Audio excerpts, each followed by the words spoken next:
नाजरीन आदाब, खबरनामे में आपका खैर मकदम है। मैं हूं मोहम्मद इस्लामुद्दीन। सबसे पहले नजर डालते हैं इस वक्त की अहम हेडलाइंस पर। वज़ीर-ए-आज़म नरेंद्र मोदी ने गांधीनगर मुंबई वंदे भारत एक्सप्रेस का किया आगाज। मोदी ने ट्रेन में कुछ फासले तक किया सफर, सहूलियात का लिया जायजा। चीफ मिनिस्टर के चंद्रशेखर राव यदाद्री का कर रहे हैं दौरा। यदाद्री मंदिर में पेश करेंगे सोने का तोहफा। रियासत ने मिर्ची की कीमत में कायम किया रिकॉर्ड। येनो मामला, मार्केट में फी कुंटल मिर्च 90,000 रुपए में हुई फरोख्त। और महंगाई पर काबू पाने के लिए आरबीआई की खुसूसी इक़दामात। रेपो रेट में 50 बेसिस पॉइंट का इजाफा। आरबीआई गवर्नर ने कहा कि हिंदुस्तानी मईशत में बहाली का अमल जारी। और अब पेश खबरें तफसील से। वज़ीर-ए-आज़म नरेंद्र मोदी दूसरे दिन अपने आबाई रियासत गुजरात का दौरा कर रहे हैं। इस मौके पर वज़ीर-ए-आज़म ने गांधीनगर और मुंबई के दरमियान चलने वाली semi high speed Vande Bharat express train का इफ्तिताह किया। बाद में उन्होंने ट्रेन के जरिए कुछ फासले तक सफर किया। आज सुबह तकरीबन 10:30 बजे मोदी ने गांधीनगर कैपिटल रेलवे स्टेशन पर वंदे भारत एक्सप्रेस ट्रेन को हरी झंडी दिखाई। इसके बाद उन्होंने ट्रेन में मौजूदा सहूलियात का जायजा लिया और अहमदाबाद के कालूपुर रेलवे स्टेशन तक सफर किया। इस ट्रेन में मोदी के हमरा रेलवे के अमले के अहलखाना, कारोबारी खवातीन और नौजवानों ने सफर किया। इस मौके पर मोदी ने उन्हें मुबारकबाद दी। स्टेशन पे हुए आप देख सकते हैं इन तस्वीरों के जरिए प्रधानमंत्री। आज का दिन बहुत ही महत्वपूर्ण हो गया। Urban mobility semi high speed train आज 21वीं सदी के भारत के लिए अर्बन कनेक्टिविटी के लिए और आत्मनिर्भर होते भारत के लिए एक बहुत बड़ा दिन है। थोड़ी देर पहले मैंने गांधीनगर मुंबई वंदे भारत एक्सप्रेस के तेज रफ्तार सफर का अनुभव किया। ये सफर था तो कुछ मिनटों का ही, लेकिन ये मेरे लिए बहुत गौरव से भरे क्षण थे। वंदे भारत ट्रेन है। कालूपुर रेलवे स्टेशन से कालूपुर मेट्रो स्टेशन और फिर वहां से अहमदाबाद मेट्रो की सवारी करते हुए मैं थलतेज पहुंचा। चीफ मिनिस्टर के चंद्रशेखर राव यदाद्री का दौरा कर रहे हैं। चीफ मिनिस्टर अपने अहलखाना समेत वक्त पर यादगिरी गुट्टा पहुंच गए हैं। केसीआर यादगिरी गुट्टा मंदिर में खुसूसी पूजा करेंगे और सोने का अतिया देंगे। इम्कान है कि चीफ मिनिस्टर यदाद्री में मुख्तलिफ तरक्याती कामों का जायजा भी लेंगे। बताया जा रहा है कि चीफ मिनिस्टर केसीआर मंदिर को 1 किलो 16 तोला सोने का अतिया देंगे। वज़ीर ख़ारजा डॉक्टर एस जयशंकर ने अमेरिका के दौरे के दौरान US India strategic partnership forum के बोर्ड मेंबरान के साथ मीटिंग की। उन्होंने इस मौके पर कहा कि हिंदुस्तानी तवानाई, सेहत, आबोहवा, इंफ्रास्ट्रक्चर, लॉजिस्टिक्स और दिफा के शोबों में अमेरिका के साथ तिजारती ताल्लुकात को मजीद मजबूत करने के लिए तैयार है। उन्होंने कहा कि हुकूमत की जानिब से की गई कई इस्लाहात की वजह से हिंदुस्तान में कारोबार करना अब आसान हो गया है। वज़ीर ख़ारजा ने बताया कि लेबर रेगुलेशन और पैदावार से मुताल्लिक़ जदीद पॉलिसियों, स्टार्टअप और इख्तिराआत में बहुत सी तब्दीलियाँ की गई हैं। उन्होंने कंपनियों से कहा कि वो अपनी सरमायाकारी के साथ आगे आएँ।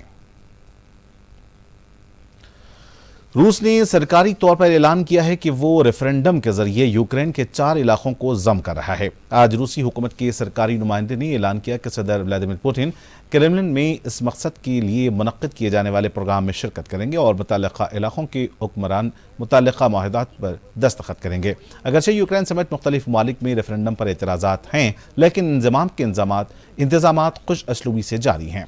मालूम हुआ है कि पुतिन की हुकूमत ने ऐलान किया है कि ज़ापोरिज़िया, खेरसना, लुहानस्क और डोनेट्स्क के इलाके रूस के साथ इलाक़ पर राजी हो गए हैं। दूसरी जानिब फिनलैंड ने ऐलान किया है कि वो रूस से सियाहती वीज़े पर आने वालों पर पाबंदी लगा रहा है। फिनलैंड के वज़ीर ख़ारजा पिका हॉट्सुफ ने कहा कि यह फैसला इसलिए किया गया क्योंकि रूस से सयाहों की मुसलसल आमद के बाइस उनके बैनुल-अक़वामी ताल्लुकात खतरे में हैं और इसका इतलाक़ जुमा से होगा।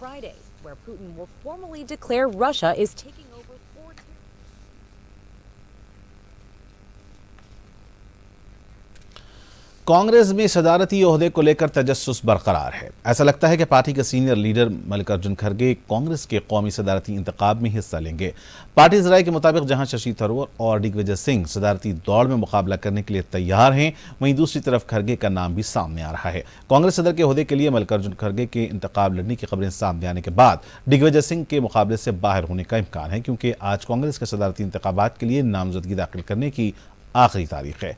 वाज़ेह है कि नामजदगी की जांच पड़ताल 1 अक्टूबर को होगी। पर्चे नामजदगी 8 अक्टूबर तक वापस ली जा सकती है। 17 अक्टूबर को वोटिंग होगी और इसी तरह 19 अक्टूबर को नताइज का ऐलान किया जाएगा। मुतबादिल तवानाई के जरिए कुदरती वसाइल के तहफ़्फ़ुज़ में अहम किरदार अदा किया जाता है। मरकजी हुकूमत मुतबादिल तवानाई के जरिए पर खुसूसी तवज्जो दे रही है। सिलसिले में शमसी तवानाई को फ़रोग़ देने से मुताल्लिक़ हुकूमत के फैसले का खैर मक़दम भी किया जा रहा है। पेश है एक रिपोर्ट। मरकजी काबीना ने शमसी तवानाई से मुतालिक कई अहम फैसले किए हैं। हुकूमत ने नए कायम होने वाले काबिल तजदीद ज़राए के लिए बड़े पैमाने पर रकम मख्तस की है। मुख्तलिफ सोलार पैनल जो पहले बैरूनी ममालिक से दरामद किए जाते थे, लेकिन अब PV मॉडलर्स को मुकामी सतह पर तैयार करने की तरगीब देने के लिए सब्सिडी फराहम की जाएगी। इस सिलसिले में 1 गीगावाट सलाहियत वाले PV मॉडलर्स की तैयारी के लिए 19,500 करोड़ रुपए मख्तस किए गए हैं। सोलार आलात तैयार करने वालों ने मरकजी हुकूमत के इस फैसले का खैर मकदम किया है। हैदराबाद में वाक़ई शमसी तवानाई के आलात बनाने वाली कंपनी के नुमाइंदे अशोक चौधरी ने बताया कि यह मरकज का सबसे बड़ा फैसला है। उन्होंने बताया कि हम पहले ही शमसी तवानाई से मुताल्लिक ज़्यादातर आलात के लिए दरामदात पर इन्हिसार कर रहे थे। उन्होंने कहा कि मरकज के मौजूदा फैसले से घरेलू पैनल मैन्युफैक्चरिंग सेक्टर को फ़रोग़ हासिल होगा।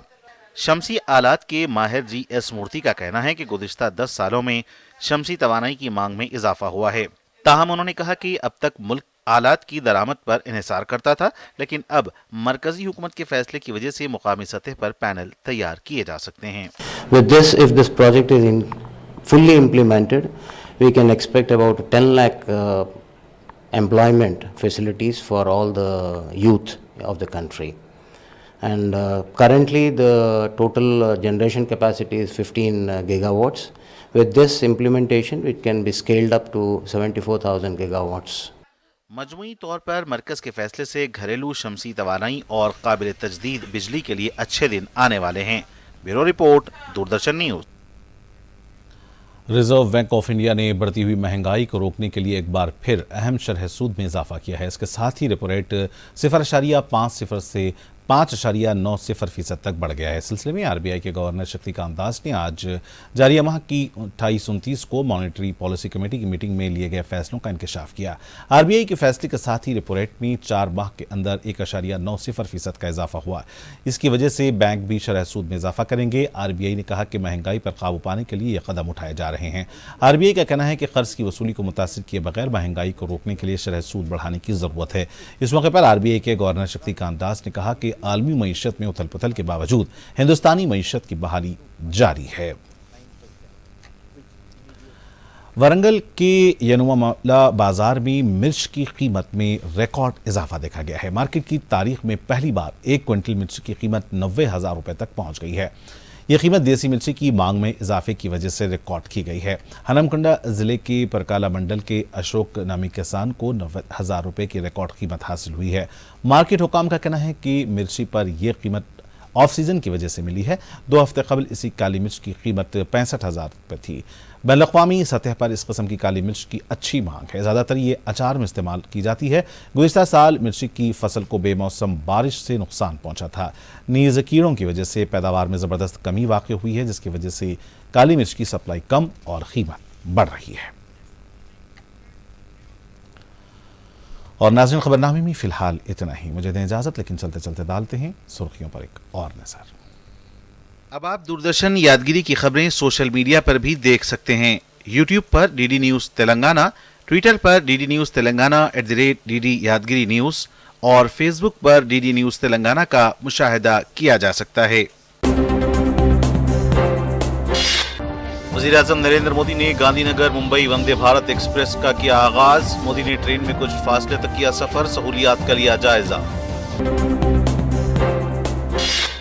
चीफ मिनिस्टर के चंद्रशेखर राव यदाद्री का कर रहे हैं दौरा। यदाद्री मंदिर में पेश करेंगे सोने का तोहफा। रियासत ने मिर्ची की कीमत में कायम किया रिकॉर्ड। येनो मामला, मार्केट में फी कुंटल मिर्च 90,000 रुपए में हुई फरोख्त। और महंगाई पर काबू पाने के लिए आरबीआई की खुसूसी इक़दामात, रेपो रेट में 50 बेसिस पॉइंट का इजाफा। आरबीआई गवर्नर ने कहा कि हिंदुस्तानी मईशत में बहाली का अमल जारी।